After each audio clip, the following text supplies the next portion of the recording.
Health Organization just declared this a global health emergency. At least 6 states banning large gatherings of people. This is what the healthcare workers have resorted to. They're wearing garbage bags. They decided to evacuate 78 of its residents and move them someplace new.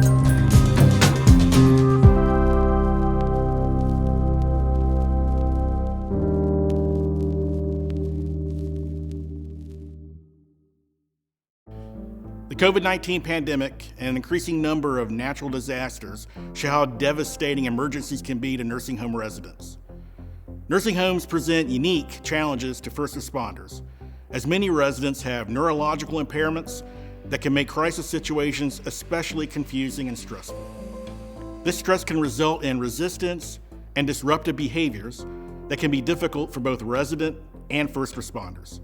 This video training series is designed to prepare crisis responders to provide compassionate crisis care and reduce challenging behaviors during emergencies and disasters when every minute counts. In this video, our focus is on crisis intervention techniques for law enforcement officers. At least 95% of nursing home residents have conditions that may result in problematic behaviors due to neurological or psychiatric disorders, including dementias, mental illnesses, and mild cognitive impairment.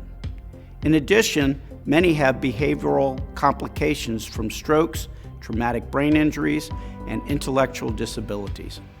These impairments can lead to challenging or erratic behavior that can increase during a time of crisis when familiar routines are disrupted.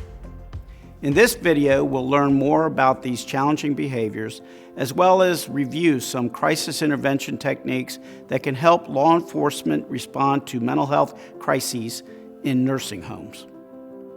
These techniques are rooted in crisis intervention team training, as well as patient-centered care, which is an approach that focuses less on pharmacological restraints and instead on understanding the resident's point of view and then individualizing care to respond to their unique physical, mental, and psychosocial needs. As law enforcement officers, we're used to using our authority to affect outcomes, but that doesn't always work with a person who has a cognitive or mental health problem. Dealing with a person in cognitive or mental health crisis is one of the most challenging calls we handle.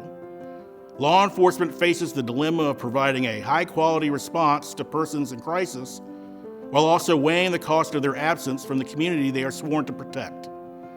Nothing in this information we're presenting in this video is asking you to put yourself in any danger.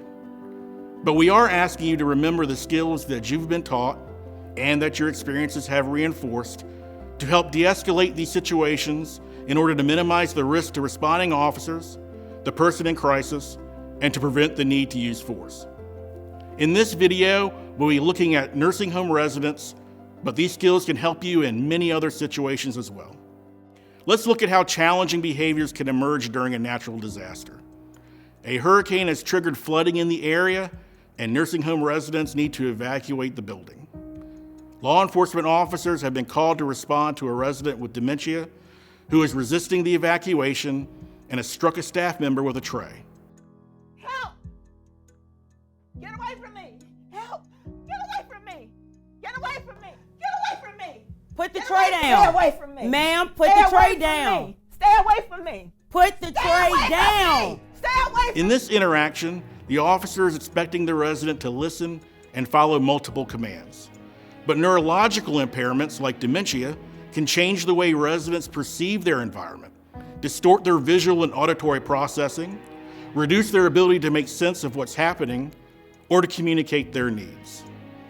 Let's look at how different this interaction is from the point of view of the officer and the resident. Help! Get away from me!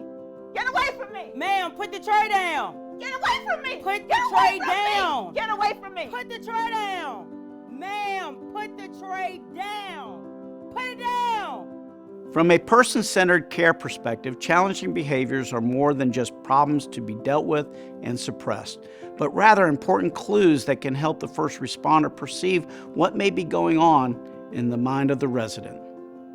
It is the resident's way of communicating stress, confusion, or feeling threatened. In this scenario, the resident is expressing fear. Disruption to routines, new faces, and irregular procedures are especially difficult for residents with neurological impairments. Also be aware of the signs and symptoms of someone who is escalating towards aggression. These signs can include defiance, pacing, removing clothing, particular types of staring, changes in cognition, changes in the ability to articulate verbally, mood changes, as well as other signs listed on screen. It's important to listen and try to understand what the resident is trying to communicate, and then communicate back in a calm, non-threatening way to diffuse the agitation the resident is experiencing. You may need to spend more time and take a more low-key approach with these residents, but that extra 5 minutes spent building rapport could help you avoid the need to use force. Here's a review of the crisis intervention techniques to use in these situations. Give the resident space. Don't make them feel trapped. Avoid sudden or quick movements. Speak slowly and avoid shouting. Use short, simple sentences. Have one officer do the talking. Avoid touching or shouting orders. Be low-key. Offer support. We are here to help. Listen to their story. Summarize and reflect back what you hear. Take your time and try to develop a rapport. Switch focus onto something else to prevent escalation. Use diversion items that might engage residents' hands, such as fidgets, magazines, or offering a drink of water. Let's see how these crisis intervention techniques can improve our emergency situation. Miss Smith. Get away from me! Miss Smith. Yeah. Hi, Miss Smith. Yeah.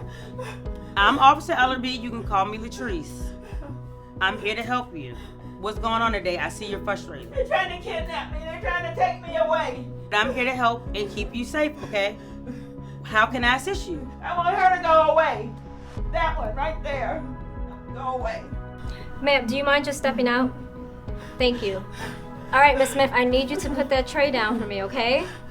Okay. Just place it down for me. There you go. Do you mind just kicking it over to me? All right. Thank you so much. All right, Miss Smith, do you mind just taking a seat for me so we can talk about what's going on? Okay. Do you mind speaking with me or to my partner? I can tell you. Okay. All right. So I'm just gonna bring the chair over closer to you. Okay? Is that okay? Okay. All right. Would you like something to drink? Some water? Yeah, I'll take some more. Okay, my partner's gonna get some water for you, okay? Let's look at another emergency situation. A lightning strike has knocked out power in a nursing home. And in the confusion, a new resident has eloped. At the same time, you and your partner are in the area. You receive a call to investigate a stranger behaving erratically in a homeowner's yard and refusing to leave. Hey, sir, can you tell me what you're doing here on this property? Sir, all right, well, you need to get off this property. Hello? All right, sir, you need to leave now. You're scaring the people that live here. You don't belong here, so I need you to leave the property. You can either leave or go to jail. Go ahead, get off the property, go. No. In this situation, there are clues that the man could be in a state of mental distress, including his pacing, his nonverbal response, and flight. From the man's perspective, the officer's verbal commands are incomprehensible, and the officer's movement towards him is frightening, and he tries to escape. It's important to remember that the resident may not be aware of their situation or able to communicate well. They may also be afraid of officers when approached. So remember to reduce stimulations such as noise and bright lights. Use a calm voice and friendly demeanor. Use non-threatening body language and facial expressions. Communicate face-to-face at the resident's eye level. Avoid issuing orders or commands. Avoid arguing with the resident or discrediting their ideas. Tell the resident you're here to help them. Try to stay hands-off and avoid physical restraint. Let's see how these techniques can help in this situation. Sir? Hey, sir. My name is Deputy Gill. This is Deputy Wahid. It's really cold outside and you just have a robe and pajamas on. Are you lost? Are you okay? No, I live here. You I live here. I live here. All right, let's see if we can help you, okay? Hey, sir, are the lights bothering you? Okay. All right, let's get these lights off, okay? We're gonna turn these lights off so they don't bother your eyes, okay? Okay. You said you live around here? I live here. I live here. Okay. Hey, let's also check and see if there's anybody missing from surrounding facilities, okay? 1210 to radio. Can we check to see if we have any missing persons? Are you Mr. John Murphy? Hi, I'm John Murphy. How are you doing, Mr. Murphy? We heard from your family and we can get you home, okay? Okay. All right, I have a blanket for you in here also, okay? So we can get you warmed up a little bit. I'm John Murphy. You come right with me, Mr. Murphy. We'll get this blanket on you and we'll get you. Although the use of force may ultimately be necessary in some situations, we know from experience that using crisis intervention techniques can often minimize the need to use force or reduce the level of force needed. You can also consider calling for assistance from a mobile crisis team if one is available. We know that responding to calls involving individuals with neurological impairments or mental health challenges can be some of the toughest parts of your job.